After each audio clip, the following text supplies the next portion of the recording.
All right, guys, so it has been requested.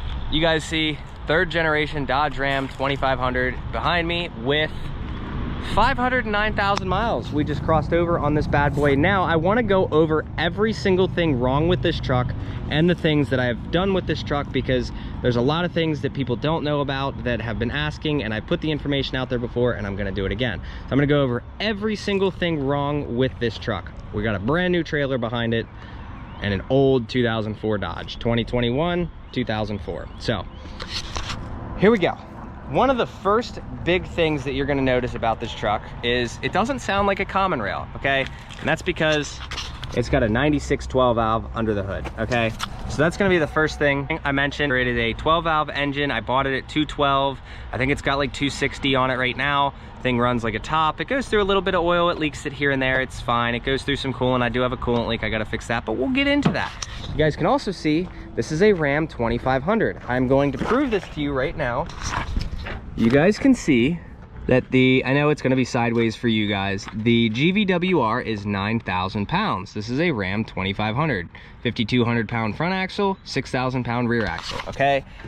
You notice it's got a 3,500 rear axle and the front dually adapters on the front to make it a dually. Ram 2500 and 3500s have the same exact axle front and back. You just have to bolt on. This is an OEM factory spacer. You just have to bolt that on, okay? There's 8 nuts and then 8 nuts. So you guys can see Ram 2500 with, I think these tires together, I think it's like 11,620 pounds is what the back 4 tires are rated for. Obviously never gonna overload it that much at all, ever. But the leaf packs on the 25 and 3500 are exactly the same, except they have an overload on the top. So you add airbags, it's fine. You're never gonna have any issues back here with the little amount of weight that it's going to be doing. DOT doesn't care. I've had conversations with DOT officers. I've gone through inspections. I've gone through weigh stations. Not one of them care. Every one of them, I've had them go through my paperwork and all that. So anybody who's going to say anything negative about the dually swap, shut up. You're wrong. Now, I want to get into everything wrong with the truck. So I'm going to start with the interior, because I think everybody knows at this point, the instrument cluster does not work, okay?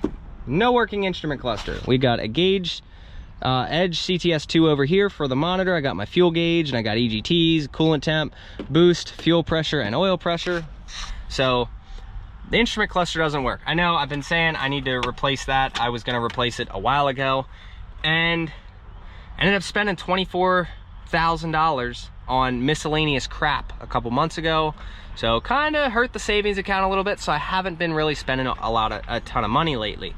And then I also have to come up with another $18,000 in the next 4 months for lawyer and court related stuff. So that's gonna be fun too. So if you wonder why I don't fix things that I obviously can afford, that's why, because a lot of money. If you take $24,000 and you add $18,000 to that, that's how much I've put out of my pocket in cash, okay? So don't let anybody tell you that we're not making money, because we're definitely making money, but we're also spending it just as fast. So still have a savings account, obviously, but that is the main thing on the interior. Is this is what's wrong, is literally the instrument cluster. Everything else on the interior works. One thing I will tell you, I've gone through one rear end. I went back out of a parking spot, shattered the rear end on the single wheel. I'm on my 3rd transfer case. The first one I was sitting in a mud hole. I didn't realize that I was in first with the back tires spinning slowly. Went to put it in 4-wheel drive, shredded the 4-wheel drive of the transfer case, replaced the transfer case, went to drive down to Florida. The front drive shaft took out the transfer case. They warrantied it and they gave me another one. So now I'm on my 3rd transfer case. The front end is gutted. I'll show you guys here. Front end completely gutted. There is nothing. By the way, anybody telling you that you do not need to put this nut in here, they're wrong, and they are probably going to get you killed, because I know a few people that have went and not put that nut in, and the 4-wheel drive front wheel bearings, yes, they are different from the 2-wheel drive. The front wheel bearings on the 4-wheel drive will come apart without that bolt. I'm just gonna tell you that now. I've had a bunch of people tell me that it won't. Those people, every one of them are wrong. So front axle is gutted. I will actually show you what is pretty much wrong with the front axle. So you guys can, where is it? Right here's the stubby. You guys can hear that. That's the front end knocking. So, that's the main thing. Now, I know everybody's gonna say it, the carrier bearing. While I'm under here, I might as well get under here and show you. This is a brand new carrier bearing. It's got like 3,000 miles on it. And would you look at it? Look at that. That's terrible. You can literally pull this out of the housing now. So it's literally just sitting in here. Absolutely terrible. So we're gonna have to fix that. And yeah, the one-piece drive shaft should be done next week, which is awesome. Let's see. Some of the other things, I'll go over what's been breaking and what's actually wrong with it separate. So like the fuel tank, the in-tank fuel pump does not work anymore. So we are running a sump all the way up to the factory 12 valve fuel lift pump that is right there. We just replaced the starter the other day. We burned one of those out. So now we have a spare starter that was replaced because they said it was so bad that they couldn't actually fix it. So those are the things wrong there. Obviously it's a 12 valve. It does leak a little bit of oil. It is what it is. It's not a big deal. So 12 valve leaks a little bit of oil. We leak coolant from this guy right here, which I can show you right here. This is the part to replace it. I think this one's actually aluminum. We can verify this. Yep, that is aluminum. So we got an aluminum piece to replace the cast iron piece. That was about $20. So we are gonna have that, which means that I'm gonna have to relocate that sensor. People give me ideas in the comments. There is no thread sealer or any of that stuff is not going to seal that. That is an uneven surface and there's nothing that I can do. It's too thin and uneven, so it's not gonna be possible, okay? Also wrong. So yeah, so that pretty much gives you a leak, okay?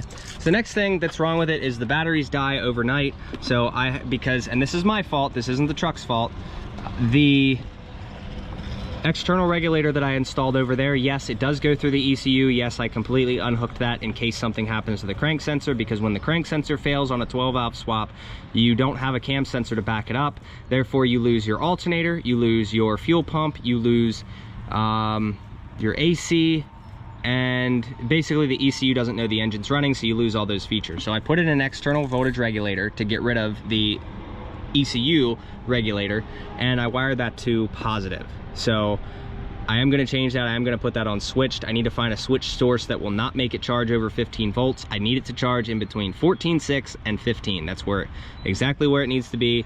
This truck is always charged at that, and I've never had battery issues. So I do need to do that, and then the batteries will die.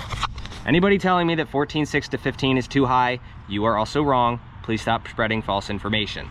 I have had 2 3rd gens now, both of them charged in between that with a 2 battery system, and I have never had a problem with batteries. So 14.6 to 15 is what my 3rd gens have always charged at, never had an issue, okay?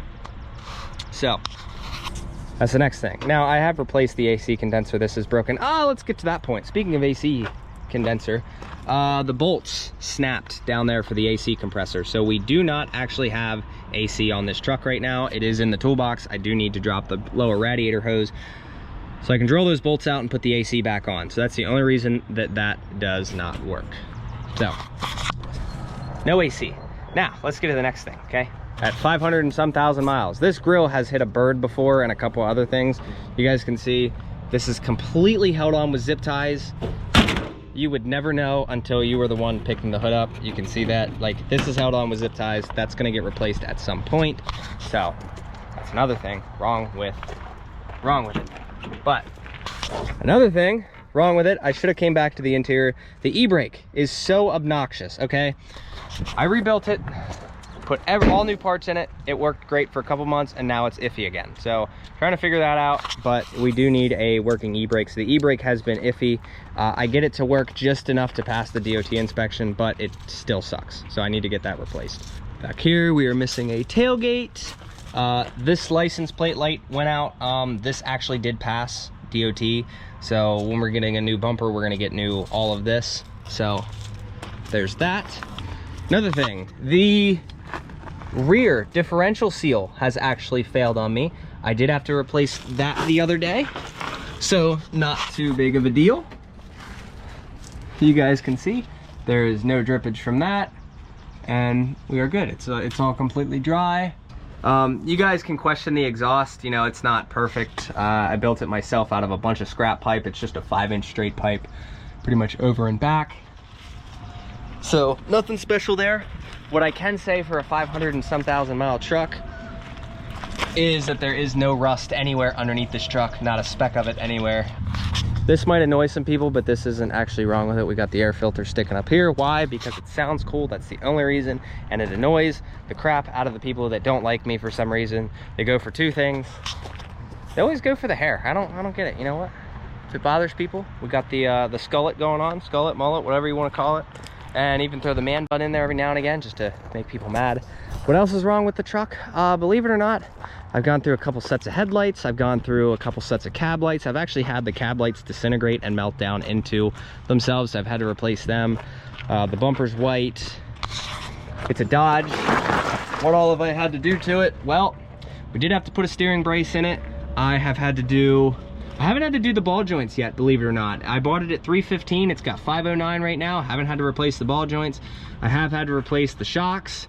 I have had to replace the entire track bar. I've had to replace the drag link. So those are new. I've had to replace the steering box. I have had a hole in the oil pan that I've had to weld. So I had to pull the whole oil pan off and weld that. So pretty much everything on the front end's been replaced. I've had to do the wheel bearings. This side I've had to do twice. This side I've had to do once, but after the first time they're under warranty. So when I replaced this one again, it was covered under warranty. That was due to the mudding issues. There's a bump stop up there missing, you guys can see. And we did the killer dowel pin in the 12L. Now I'm gonna come back to the carrier bearing here a little bit. I've gone through almost 25 carrier bearings, okay? 25 of them. And what I have not told people, why do I go through so many carrier bearings? Well, it's simple. I did a transfer case before in my truck, right? I've also replaced the carrier bearing. We went down to Florida, and the bolts that I had used apparently don't stay tight very well. You can blame me if you want, I don't really care. But the bolts didn't stay tight, and they ended up launching themselves. I had a 48-foot, 21,000-pound kitchen trailer on the back. Drive shaft dropped, whipped front to back, just started obliterating everything, right? Doing 70 some down the highway. Luckily I was in the right lane. I was able to slam the brakes and pull off. I knew exactly what it was. I threw it in neutral because I was worried about it the whole trip, but for some reason I just forgot to check it. You know, my bad. It is what it is. Ever since then, we've been going through carrier bearings like crazy. This year I've been going through them weekly. Like, they're a maintenance item weekly. So that will be fixed. We are getting a one-piece drive shaft that will be in hopefully Monday or Tuesday. I'm ready to pick that up because I'm taking this down to North Carolina on Wednesday. I've gone through many sets of tires. I've had to replace the entire bed, literally because of how many blowouts we got. We destroyed the bed sides a bunch, so we don't have blowouts anymore because I have TPMS, so that's good. But that's basically it. You guys seen everything that I pretty much replaced on this truck. I bought it at 312,000 miles, I think I bought it at. And it's got 509 right now. So we've put almost 200,000 miles on this truck ourselves. That's awesome. So for anybody saying, when are you gonna get a new truck? I'm not. I don't care. Like I said, I'm gonna tell people this now. I don't care how much money I have. I am going to have this truck forever. I'm just gonna put that out there. Like, I do not care. It's gonna be a farm truck or whatnot, you know. Maybe years down the road, like maybe 20 years down the road when parts aren't available, okay, maybe we upgrade then.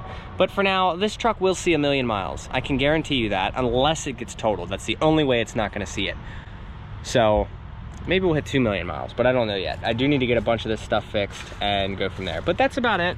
Hope you guys enjoyed, and that's basically everything. This is my, hey, truck has 500,000 miles on it, 500,000. You know what? It still makes me, well, hell, I don't even know what it makes me anymore because we just got the trailer. So when I was doing power only, it was making me about, I would say $4,500 a week on average. So now we should be doing at least 6,000 a week on average with this little trailer. But we'll see how cars do. We'll see how the other things do. But that's pretty much gonna do it. Hope you guys enjoyed. Stay safe out there. Don't do anything crazy. Appreciate you. Have a good one.